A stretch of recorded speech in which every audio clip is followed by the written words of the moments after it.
अब 2 लोग ही रहेंगे भैया। इधर जाओ सर, इधर से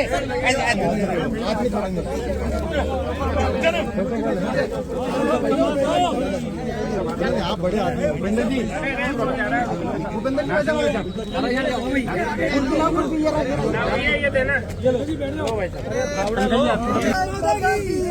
नरेंद्र मोदी जिंदाबाद जिंदाबाद जिंदाबाद। पर्यावरण शुद्धिकरण बहुत आवश्यक है, जिससे ऑक्सीजन भी मिलेगी, स्वास्थ्य भी लाभ होगा।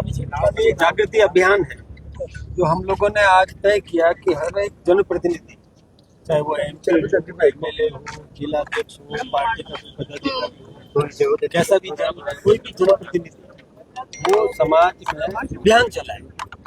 तो कोई एक पेड़ माँ के नाम, हमारे देश के प्रधानमंत्री जी आदरणीय नरेंद्र मोदी जी ने आह्वान किया हुआ है, तो उस हिसाब से पेड़ लगाए। कोई 10 लगाए, कोई 100 लगाए, कोई हजारों पेड़ लगाए।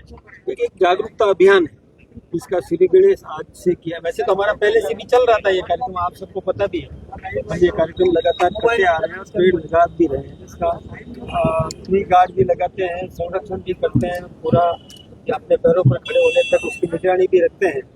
ये सारा उस अभियान का हिस्सा आज पूरे राजस्थान भर में, वैसे तो देश भर में हो रहा है, लेकिन हमारे राजस्थान में प्रत्येक जिले में, प्रत्येक मंडल पर ये इस प्रकार का पेड़ लगाने का ये अभियान चल रहा है। हमने भी यहाँ पेड़ लगाए, हमारे पार्टी के महामंत्रियों ने भी लगाए, मोर्चे के अध्यक्ष हैं उन्होंने, सारे जनप्रतिनिधि लगे अपने अपने क्षेत्र में जहाँ जहाँ हुआ है पेड़ लगे, लेकिन उसकी सार संभाल भी हो और आगे वो सर्वाइव करे, इसको लेकर व्यवस्था होनी चाहिए। इसकी रेट ऑफ सर्वाइव यानी उसको बच्चे को पालते हैं, वैसे जैसे एक पेड़ माँ के नाम, तो बच्चे को जैसे पाल पोस के तैयार करते हैं, वैसे ही उस पौधे को भी बट वृक्ष बड़ा पेड़ बनने तक, चाहे वो नीम का हो, बट हो या गुलमोहर हो, कोई भी हो, तो उसका पूरा संरक्षण करे, उसको पानी पिलाए, फिर प्रकृति स्वयं भी उसको सींचेगी और फिर वो अपने पैरों पर खड़ा हो जाएगा, तो स्वयं जमीन से भी अपनी खुराक प्राप्त करता रहे। वैसे पर्यावरण दिवस मना रहे हैं, जगह जगह पेड़ पौधे लगाने की बात है, लेकिन पूर्व मुख्यमंत्री अशोक गहलोत ने आज के दिन सवाल उठाया है कि सरकार उद्योगपतियों को लाभ देने के लिए कई जगह पर बड़ी संख्या में पेड़ों को काटा जा रहा है। सरकार सिर्फ भी व्यापार की तरफ देख रही है, उद्योगपतियों को बढ़ावा दे रही है। पर्यावरण को ध्यान देना चाहिए, पर्यावरण ज्यादा महत्वपूर्ण है। एक बात मैं बताऊं, सरकार ने विकास के लिए यदि कहीं पर भी पेड़ कटवाए हैं तो उसके बदले में 20 गुना अधिक पेड़ लगाने का एक शर्त भी दी है, सशर्त।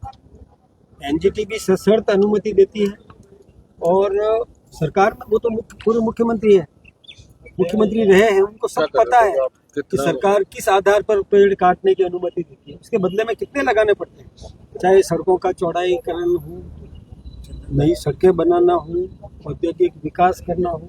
विकास अवरुद्ध भी नहीं होना चाहिए, विकास भी आवश्यक है, लेकिन पर्यावरण की हानि नहीं हो, ये सुनिश्चित करेंगे हम, करते हैं। प्रावधान है, पेड़ कटेंगे तो बदले में कई गुना पेड़ लगाने पड़ते हैं, ये प्रावधान और लगाता है, लगा के सर्टिफिकेट भी देना पड़ता है, उसको जीवित भी रखना पड़ता है। वो आरोप लगा रहे हैं उद्योगपतियों को लाभ देने की कोशिश होगी। देखिए, उद्योग कोई भी लगेगा तो जमीन चाहिए, उसमें मशीनरी लगाने के लिए भवन भी चाहिए, तो कुछ पेड़ कटते हैं, उसकी अनुमति विधिवत दी जाती है, विभाग देता है, लेकिन शर्त होती है उसमें, बदले में आप कितने पेड़ लगाओगे। जब शर्त देती है और उन पेड़ों को खड़ा करना, जिंदा रखना, ये भी जरूरी है, ये प्रावधान है, तो हानि कहाँ हो रही है, मुझे ये समझ में नहीं आया। जब उसके कई गुना पेड़ लगाता है, 20 गुना कम से कम बोल रहा हूँ मैं, इससे ज्यादा लगाना पड़ता है, पेड़ लगाना पड़ता है। एक पेड़ काटोगे तो 20 पेड़ लगाने पड़ते हैं, ये कंडीशन है।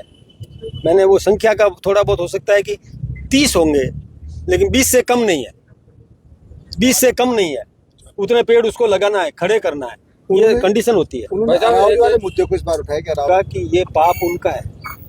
जब वो मुख्यमंत्री थे तब उन्होंने एक ये सलाह लिख करके सुप्रीम कोर्ट को भेज दी थी, उसके आधार पर जो हुआ फैसला, पाप उनके किए हुए हैं, हम तो धो रहे हैं उनके पाप।